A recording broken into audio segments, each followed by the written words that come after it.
northeast Thailand, not very far from the Mekong River, past Lui, and it became famous in the late 60s for the discovery of rich burials with iron, with bronze, some iron, and elaborately polished tools and beautiful painted pottery.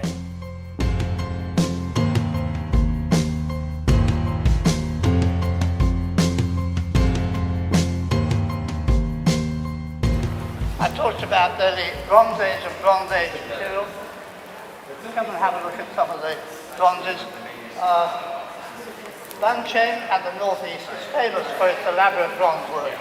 Not only axes, but ornaments, bracelets, necklace, and even some extraordinary objects like you see this armlet with two dragonflies, both sides. It's a magnificent piece of art.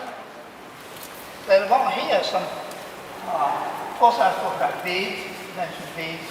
Lancheng and other sites are famous for their ornamental beads of semi-precious stone, carnelian, agate, and greenstone, a type of, but not jadeite, but another,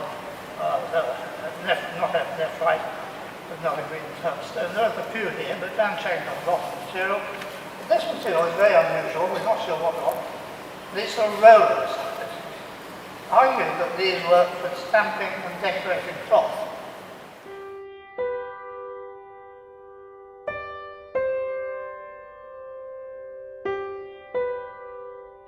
The other objects are put down below. We used to talk these as billhooks, talking about agricultural implements. But a few years ago, I was shown pictures of these in use in Orissa and Andhra, and they're mounted on a wooden board with the sharp edges on the inside of it, and they're used for slicing vegetables and things. Do you know from Orissa? No?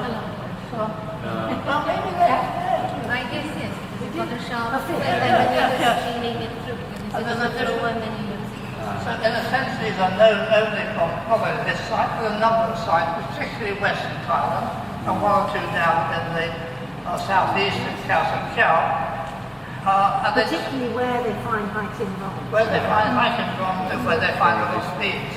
And they seem to go out of use. They don't survive as a weapon, as a tool in Thailand in later times. So I think they are also indications of trade with India, contact with India, and also possibly Indian practices introduced. My feeling is that after looking at a lot of material from Western Thailand, looking at Khao San Kiao and others, you think that actually early Thailand, or late century BC, I'm talking about more than 2,000 years ago, Thailand was full of Indians, Indian craftsmen working, making ornaments, making beads like these ones over here, ornamental beads. They are purely Indian techniques, which were, some of them to make the final quality of the hardstone beads would be up to 15 years apprenticeship to the craft. So it's not the sort of thing you pick up in a weekend. So clearly there are